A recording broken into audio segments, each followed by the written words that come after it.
So 5, 4, 3, 2, and 1. All right, folks, welcome back to the Trauma Therapist Podcast. I am very excited to have today Dr. Randall Bell. Randall, welcome. Guy, it's a pleasure to be here. Thanks. All right. So Dr. Bell is a socio-economist and the CEO of Landmark Research Group. His work and research have taken him to all 50 states and all 7 continents, consulting on major disasters like the World Trade Center, the Flight 93 crash sites, the BP oil spill, and the Hurricane Katrina, among others. Dr. Bell also has a podcast, and that is called, what is the name of that? I'm sorry. It's Post-Traumatic Thriving, just like the book. Okay, awesome. So to describe that, he says, when trauma hits, your most significant decision will be to dive, survive, or thrive. If you choose to thrive, the Post-Traumatic Thriving podcast is for you. The host, Dr. Bell, along with Tanya Brown, along with their guests, not only faced trauma, but survived in remarkable ways. Dr. Bell, welcome to the podcast. Thank you. All right. So well, first, share with the listeners where you're from originally and where you are currently. Oh, I'm from Orange County, California. I grew up in a little town called Fullerton, where Leo Fender lived a couple streets away and invented the electric guitar. Nice. And I'm currently in Laguna Beach, California. Okay. So where did all this start for you? Well, it started with my birth. I didn't realize it, but I wrote this book, Post-Traumatic Thriving, and I wrote it kind of in this professorial, tell others what to do kind of tone, which frankly, looking back, I'm embarrassed about. Long story short, I was born with a congenital heart defect, and I had open heart surgery when I was 11. And that's, trauma to a kid, including myself, is traumatic. And but when I was 11, the doctors patted me on the back and said, good job, kid, you're all fixed, go have a great life. So I was physically repaired through the open heart surgery, which was great news, but I never processed the trauma that I had gone through for the first 11 years of my life. So fast forward to my career, where I'm working on the World Trade Center and Flight 93 and the nuclear test sites on the Bikini Atoll and John Benet Ramsey and O.J. Simpson. I'm working on all these cases and meeting all these people. And I thought, well, I have fascinating access to the people behind the headlines. And I wanted to give them more than, just, gee, I'm really sorry you're going through this, hell in your lives. I wanted to put my research skills to work. So I did. And for 15 years, I researched trauma, the trauma cycle, and what it all means. And then when I got the manuscript done, in quotes, I realized that through another event in my life of climbing Mount Kilimanjaro, that I had my heart problems came back. And to avoid the operating room again, I found another cardiologist. She was very holistic.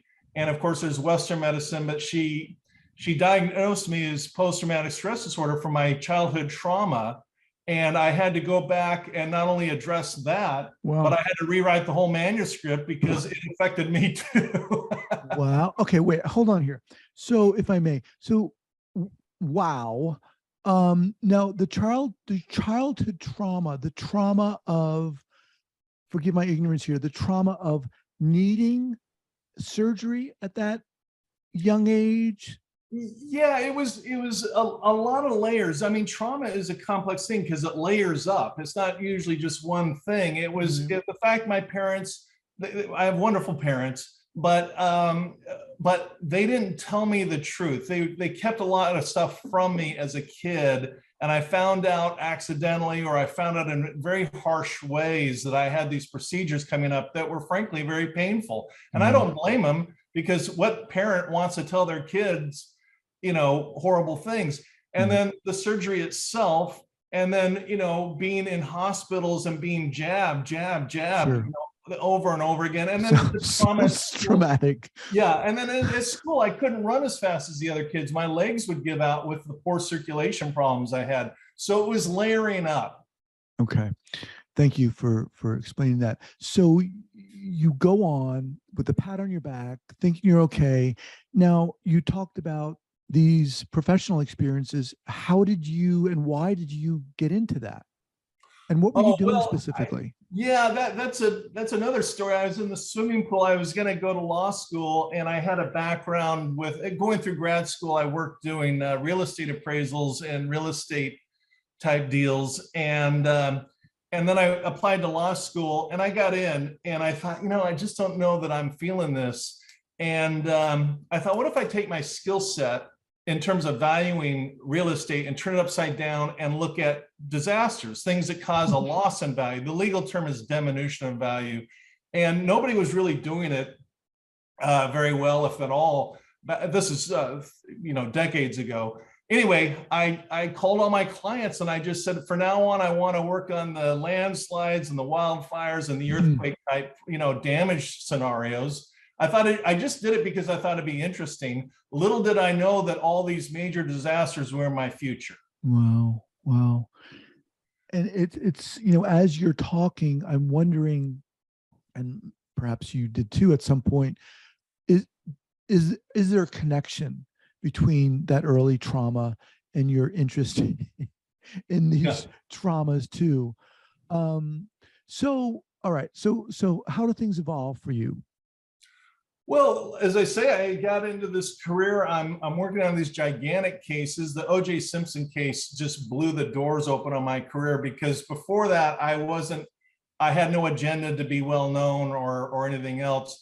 When I got working on the O.J. Simpson case, the Brown family lives right down the street from me, literally. And so that was just kind of I don't know if you call it luck, but it just kind of happened. And the word got out to the media that I was working on it. And I literally had reporters coming in from Japan to interview me. And what were you doing, Randall? What were you doing specifically? Oh, I was working with Lou Brown to deal with the crime scene, the Bundy crime scene. What do we do with this property? Every disaster has emotional sides, but it has practical sides. I was dealing with the practical side. Okay. So, all right. So continue on here. So how do we get to this podcast, and how do we get to, and we'll talk about the book as well. Yeah, sure.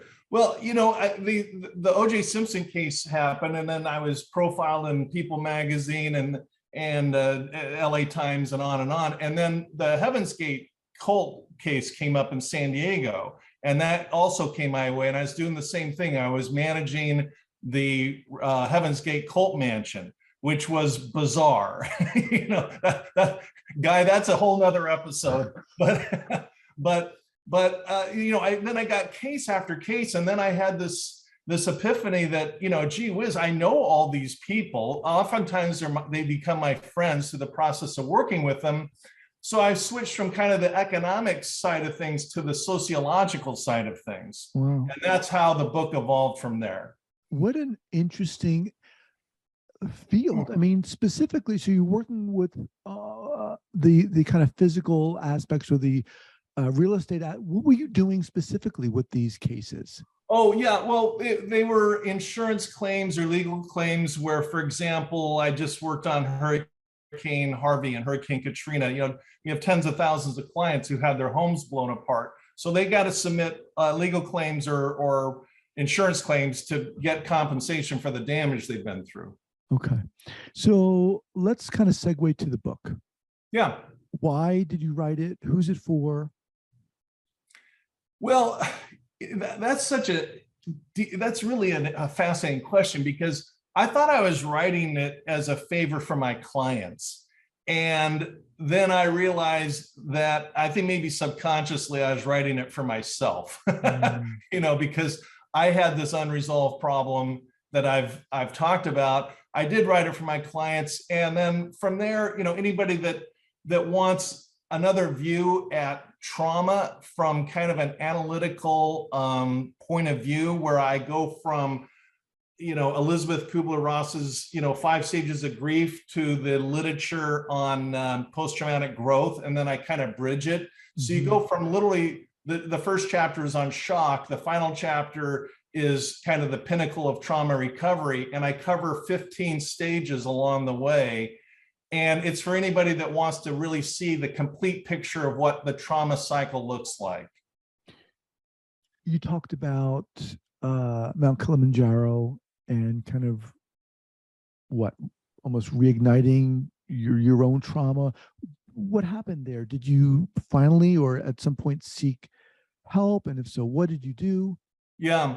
Well, a buddy of mine came to visit and spent the weekend here, and we were all hanging out and talking. And he says, "Hey, I'm going to climb Mount Kilimanjaro in the summer." And I'd been to Africa, and I'd seen Mount Kilimanjaro from a distance, and I had this kind of romantic, notion that it was a stroll up to the top, because it's a very beautiful, gradual looking mountain, and you don't have any sense of scale, looking at it from the Sahara or the desert there, whatever it's called. So so I said, sure, without doing my homework. Well, I went and got a checkup, which I think is probably a good idea before you do something like that. And the doctor said, I think you need to have surgery. Wow. And that shocked me. And then I went to another doctor, and she woke me up to this whole, you're dealing with stress, because I was just standing on the treadmill doing nothing, and my heart rate was 150 beats per second. And she goes, "I don't know what's wrong with you." And that's where I got my diagnosis for PTSD. But we worked through that very successfully, and that's where that whole element of my life came from. Mm-hmm. So back to the book, you said you kind of enumerate kind of 15 stages or cycles, and you said you wrote this in a sense for your clients. What did you want to illuminate, or what did you want to share? I wanted to share the fact that, in my opinion, unresolved trauma, particularly childhood trauma, is really the number one problem on the earth. It's not alcoholism, it's not incarceration, it's not workaholism. These are all symptoms of unresolved trauma. My particular poison is workaholism, but that's not better or worse than any other addiction, if you want to call it that. And so I wanted to show, in particular, my clients and myself and others, basically what this cycle looks like. The problem is, Guy, this stuff isn't taught in school. And yet by college age, 66 to 85% of people have already been hit by one trauma, sometimes two. And by the time you're my age, you've been hit with, more than one.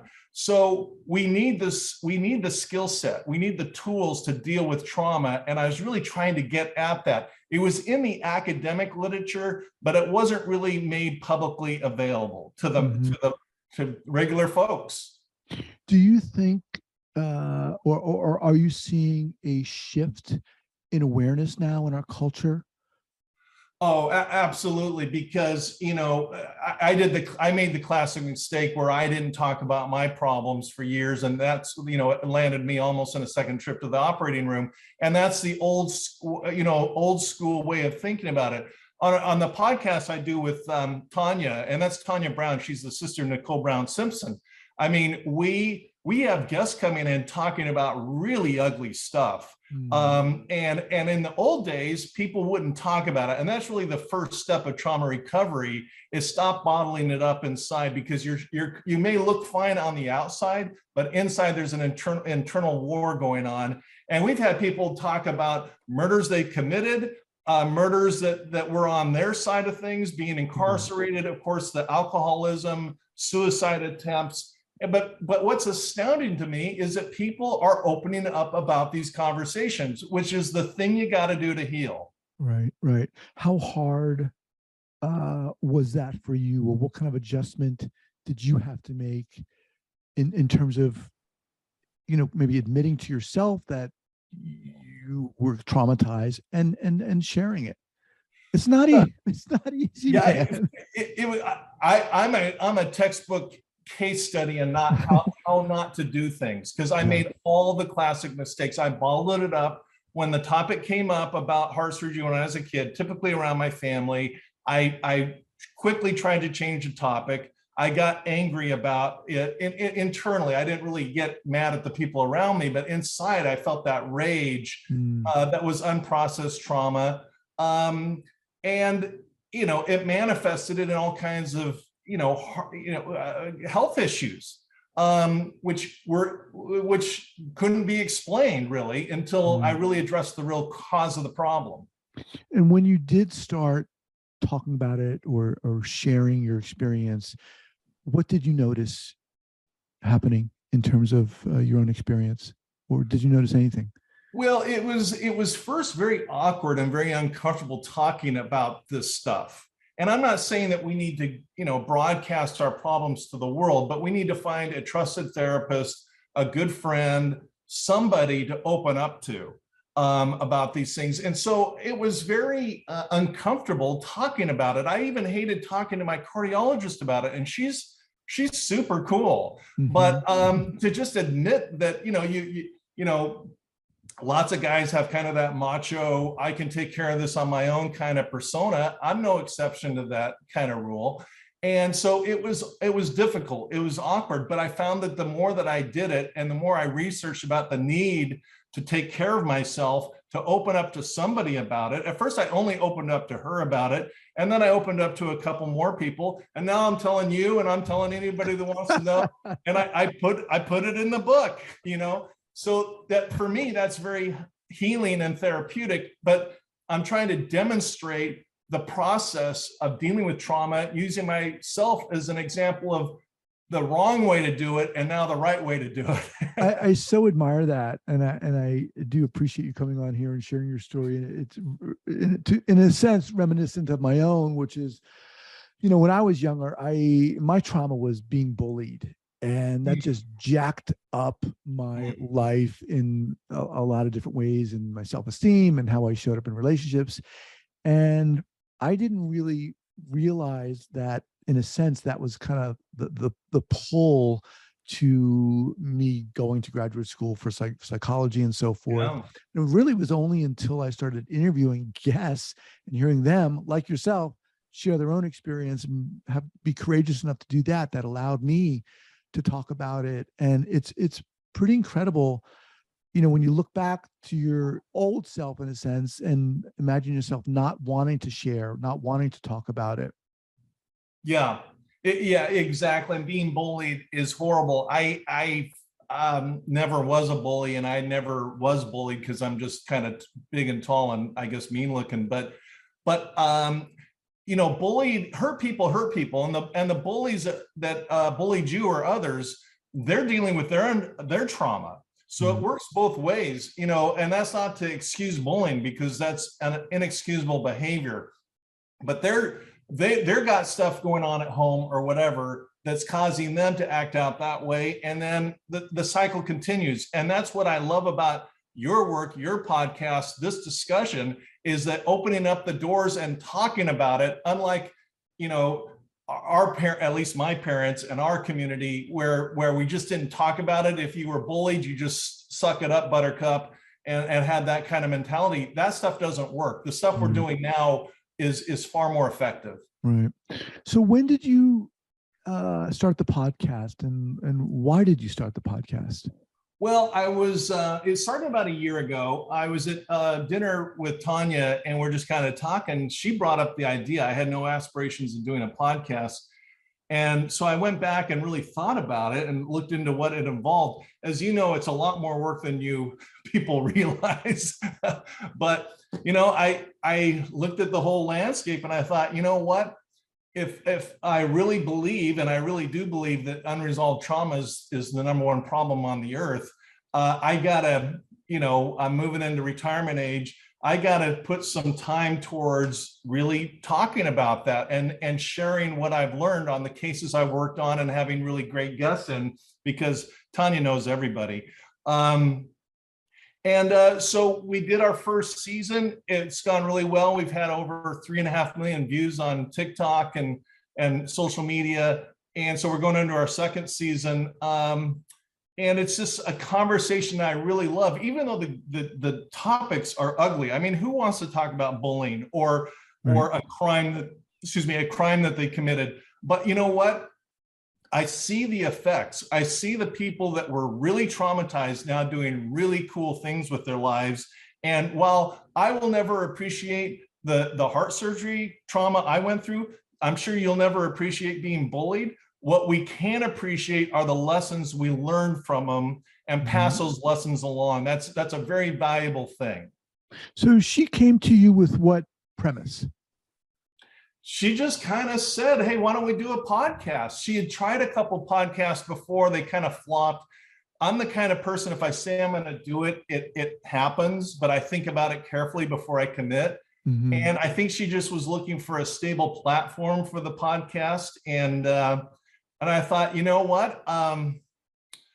I've got some friends that are podcasters. It really looks like fun. And we took the leap, and what can I say? It's working out pretty good. Well, did she say, I want to do a podcast on post-traumatic thriving, or was that? Oh yeah. Well, on Okay. trauma, we didn't have a title for it. And then I was talking to a podcaster from a friend of mine, and he said, look, you idiot, it's the title's really obvious. It's on your book, Post-Traumatic Thriving. Right. I came up with that term. It's been very catchy. It's caught on. And so, but it all started under the genesis idea of talking about trauma. All right. So let me just remind everyone that I'm speaking with Dr. Randall Bell. What's the best way for people to get in contact with you, Randall? Oh, just go to drbell.com, and the podcast is on Spotify and Apple and everywhere. But I love the conversation, and so I love getting the emails, but that's how you get a hold of me. I'm easy to find. Okay. So kind of before we close out here, so who's the book for? The book is for somebody who realizes that they have an unresolved trauma in their lives, and that it's harming their quality of life, and wants real information because the science is so good, and they want easy access to that information without wallowing through a library for 15 years doing academic research. I already did that job. But there's a lot of exhibits that simplify the concepts. They're very powerful, but the thing is, Guy, they're very simple. It's for that person that needs the information. They need it now, and they don't have 15 years to read all the academic books. Can you pick maybe one or two things from the book that maybe you were surprised to learn or feel people need to know? Yeah, the two big ones, I call them the dynamic dual. I lay them right out in chapter 1, is what we call sitting in the fire. That's talking about it. We've already kind of addressed that. And the second one, which we haven't talked about, is the need for slow breathing exercises, whether you call it Lamaze or meditation or yoga. I don't care what you call it, but deep breathing exercises. There's a whole physiology that I have an actual picture in the book, how the brain reacts and the fight, flight, freeze response. Deep breathing exercises are supported by Harvard, at least a dozen Harvard studies, how it resets the brain. Very simple, but very powerful in terms of calming things down, getting the cortisone levels down. Belly fat is directly related to cortisol, not really what you eat. Belly fat is particular to stress. So those two elements will get people really going in the right direction. And then there's a lot more details from there. Awesome. Awesome. All right, Dr. Bell, I want to thank you so much for being here. Randall Bell, the book and podcast is called Post-Traumatic Thriving. We'll have those linked up at the show notes page at thetraumatherapistpodcast.com. Sir, awesome having you here. Same here. Thank you so much, Guy. All right, take care.